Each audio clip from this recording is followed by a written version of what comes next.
What happens to Saturn, the planet of restriction and limitation, when it's in the element of fire? Let's talk about fire. It's intuitive above all else, and it possesses an innate understanding of its individuality. The confidence of fire isn't like the confidence of earth. Earth gains confidence through repeated successful experience. Fire's confidence comes from a deep belief that there's something distinct about humans. They're part spirit, and that part is fulfilled by a life of meaning. For Saturn in fire, purpose is everything, and their greatest pain in life is a loss of that purpose. Some will say this is a high class problem, but that doesn't make the loss of purpose any less tragic. Just because you weren't thrown in a dumpster when you were born and some pimp isn't pushing your head down the toilet doesn't make the inner void any less painful. The world needs contented people, and we need teachers to show us consciousness of the self. At its highest, Saturn in fire gives that to us with grace and bravery. But when we mix the expansive, intuitive, spirit-oriented nature of fire with the insecurities of Saturn, we see a few persistent difficulties that surround the need for meaning and personal importance. This placement is linked to an unstoppable need to understand and control the individual will in order to create a confident, fully engaged life where they can jump in boldly, head first, horns up. That kind of life is the dream of Saturn in the first sign. However, a great many lessons will be laid on their shoulders in order to earn a life of passion, purpose, and willfulness. They often go through years of living the opposite life from the one they crave. The negative Saturn in Aries is generally found expressing itself in two different ways. The first is that conflict avoidant person who backs away from battle because they're sure they're going to lose. In a state of low vitality, they promote unselfishness. It's a cover because this Saturn wants the joy and freedom of being first. There's a wellspring of purpose for them in winning, in being a pioneer and clearing the way for others. They want such a control over their own will that they can manage any conquest and make it look easy. Their need for potency is very high, and when they don't have that potency, they become angry, but they can't show anger. So instead, they turn it inwards and they come up with somatic illnesses, especially depression, chronic fatigue, and inflammation. The second negative expression also has to do with a lack of belief in individual potency, and that's the tyrant, the bully who is so sure they'll be attacked, they feel they must attack first. They force their will on others because they think they have no control and no influence. Does this lead to the freedom and engagement they desire? No. It leads to submission to their own outbursts. This is probably the most difficult Saturn placement. When you see these dysfunctional ways of behaving, you're seeing a deformed planet that above all else wants to trust their skill and their individual will. The actualized Saturn in Aries is a person who skips superficial or fleeting feelings of false power. They're not interested because in the depths of the self, they see a tool chest, a cache of weapons that can be used for real personal power and legitimate defense of others. When working at its highest level of functioning, this is a person who has an effective and disciplined will. A positive Saturn in Aries brings up images of the Navy SEAL, the martial artist, even the groundbreaking scientist. Albert Einstein, with Saturn in Aries, opened a whole new dimension of thought.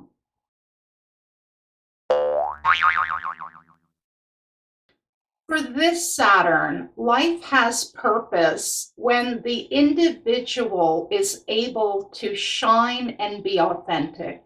Therefore, Saturn in Leo often pursues creative self-expression, the performance, the presentation, the poem, the dance, anything that can be imbued with the individual essence. They find meaning in the center of the inner world, and in self-expression, they touch the universe of the self. That light within is the purpose within. And when that shines, something big, perhaps even divine, is shining. Saturn in Leo must know the self at the center of it all. The highest expression of this placement is being able to play, being connected to the inner child. The inner child is an awareness where you look at yourself with the same loving on-self consciousness that a young child experiences. That's the kind of self-love Saturn in Leo is seeking. Throughout life, we learn that we should be identified with the car we drive, the people we know, a number in a bank account. But Saturn in Leo will feel empty if they try to find happiness in these things because they're looking for the true self, the joie de vivre at the core. They want no barrier between them and their experience of themselves. But herein lies the trouble because Saturn is a barrier.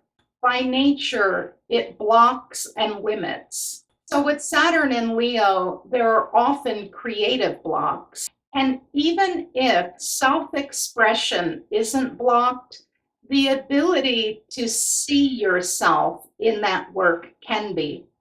With this placement, there's generally an inability to really see yourself or to have deep insight into yourself. Saturn in the fifth sign overestimates the self and underestimates it, but it usually takes a lot of time and a lot of work to see the self clearly. A great many lessons come to this placement that make them feel like the light has gone out. It makes them ask, who am I? Other people seem happy. Why isn't this making me happy?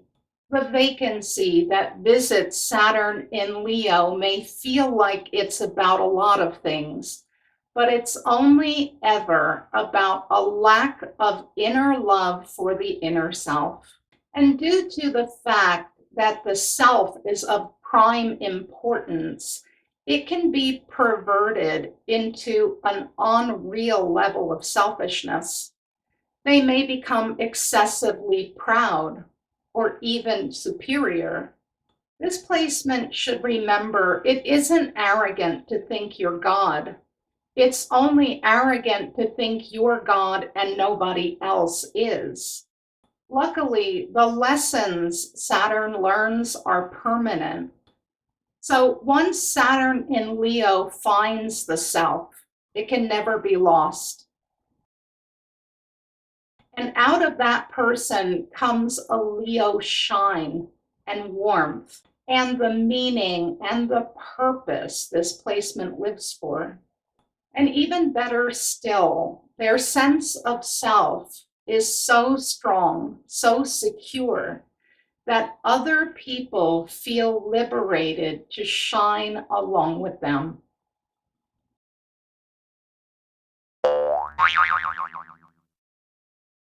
This placement is international. They make excellent world travelers given half a chance. They're good at foreign airports, maneuvering strange cities, ordering off of menus written in languages they don't speak. They enjoy the work of adapting to new, exciting circumstances. And they gain a lot of meaning from drawing conclusions about life through comparisons of culture. After all, you can have no insight into your own way of life without knowing at least a few others. In short, Saturn in Sagittarius gets a thrill out of being worldly. But never forget, Sag is also linked to inner travel, journeys associated not just with the body, but with the mind. Saturn in Sag is a philosopher. It's drawn especially to investigating lofty topics like spiritual laws that can't be seen with the eyes, only experienced with the intuition. People say, as above, so below. It may take years to figure out if that's really true. But Saturn in Sagittarius finds its purpose in the exploration of such ideas. The nature of Saturn is to come back around and revisit things. And Saturn in Sag enjoys the big questions because even though a truth may stay the same, within the mind, the understanding of that truth can deepen indefinitely. For Saturn in Sag, nothing can be taken at face value. Not surprisingly, this placement is one that tends to be preoccupied with what people loosely refer to as their path. This Saturn, when cultivated and strong, brings images of a globetrotter, a committed disciple, and a wise man. But when this placement is floundering, you find some aberrations of these gifts. One of the weaknesses here is losing the meaning of daily life in the big picture. By this, I mean they're insensitive to nuance. So the mundane might not be sufficiently grand for them. Hence, they overlook details that could be meaningful if they didn't require so much pizzazz. Another snafu with this placement is becoming dogmatic. The search for meaning begins and ends with the word of God they've discovered. No need to look any further, over and done. Except they may also add some evangelism, repeating their truth to others as they attempt to convince themselves that their dead end is still a winding road. And as for the great traveler, the shadow of this Saturn is more like Archie Bunker, someone who thinks they know it all when really they're crystallized and they've stopped traveling. This placement feels much better when they're traveling. A fractured Saturn isn't pretty in any sign. In fact, in the chart, he points to our greatest flaws and the pain he brings, the anguish, the embarrassment, and the apathy. are all motives so that we don't forget something needs to be changed for the better. Is this a comfortable process? No. But Saturn isn't here to make us comfortable. He's here to make us stronger. Thank you for watching Secrets from an Astrologer's Desk, Saturn in Fire. Stay tuned for all the ways you can get in touch for a birth chart reading and full astrological services. I'm Joy, Saturn in the Earth signs to come.